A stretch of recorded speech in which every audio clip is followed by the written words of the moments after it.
Pinarayi, P Sasi, M R. Ajith Kumar ഒടുവിൽ 3 പേർക്കും കസേര തെറിച്ചു.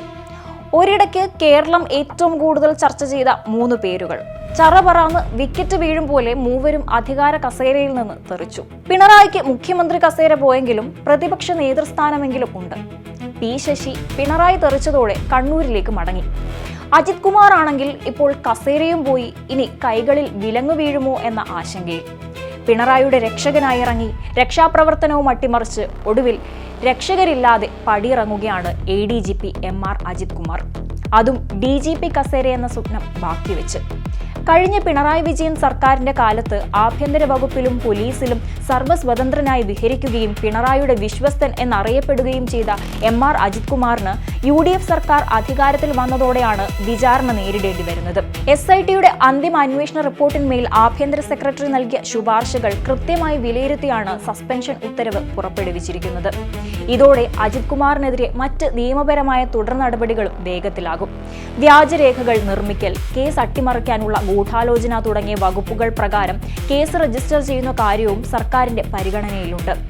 നടപടികൾ വേഗത്തിലായതോടെ വലിയൊരു നിയമ പോരാട്ടത്തിനാകും വരും ദിവസങ്ങളിൽ കേരള പോലീസ് സാക്ഷ്യം വഹിക്കുക.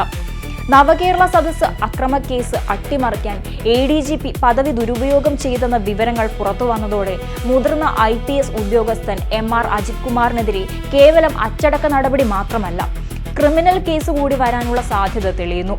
സസ്പെൻഷൻ ഉത്തരവിലെ വിശദീകരണങ്ങൾ തന്നെ ഇതിന്റെ വ്യക്തമായ സൂചനയാണ് നൽകുന്നത്. പോലീസ് സേനയിലെ ഉന്നത ഉദ്യോഗസ്ഥർക്കെതിരെ കേസ് അട്ടിമറിയുടെ പേരിൽ അടുത്ത കാലത്തുണ്ടായ ഏറ്റവും ശക്തമായ നടപടിയായാണ് ബെഫ്കോ CMDയുടെ ഈ സസ്പെൻഷൻ വിലയിരുത്തപ്പെടുന്നത്.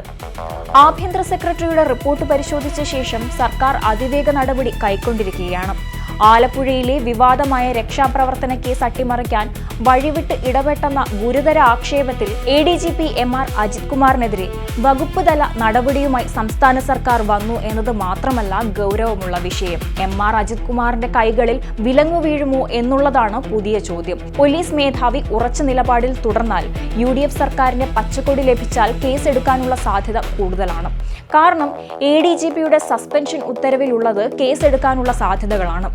അങ്ങനെയെങ്കിൽ ഇടതുമുന്നണി സർക്കാരിന്റെ കാലത്ത് പിണറായിയുടെ വിശ്വസ്തനായിരുന്ന എം.ആർ. അജിത് കുമാർ ഊരാക്കുടുക്കില്ലെന്നത് തന്നെയാണ്. കേസ് അന്വേഷിച്ച പ്രത്യേക അന്വേഷണ സംഘത്തിന്റെ കണ്ടെത്തലുകളും ആഭ്യന്തര സെക്രട്ടറിയുടെ വിലയിരുത്തലുകളും അടങ്ങിയ റിപ്പോർട്ട് സമഗ്രമായി പരിശോധിച്ച ശേഷമാണ് ADGPക്കെതിരെ കർശന നടപടി പ്രഖ്യാപിച്ചത്. ഏതായാലും അജിത് കുമാറിന്റെ കരിയറിലെ ഏറ്റവും പ്രധാനപ്പെട്ട സ്ഥാനക്കയറ്റ സാധ്യതകൾക്കാണ് വിരാമമാകുന്നത്.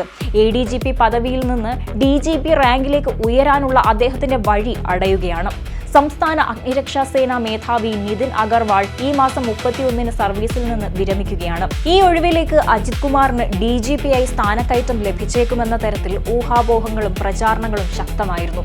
ഈ വിരമിക്കലിന് മുൻപ് നടപടി ഉണ്ടായില്ലെങ്കിൽ അജിത് കുമാർ DGP പദവിയിൽ എത്തിയേക്കുമെന്നും വാർത്തകളുണ്ടായിരുന്നു. ഇപ്പോഴിതാ എല്ലാ സ്വപ്നങ്ങളും തകിടം മറിഞ്ഞിരിക്കുകയാണ്.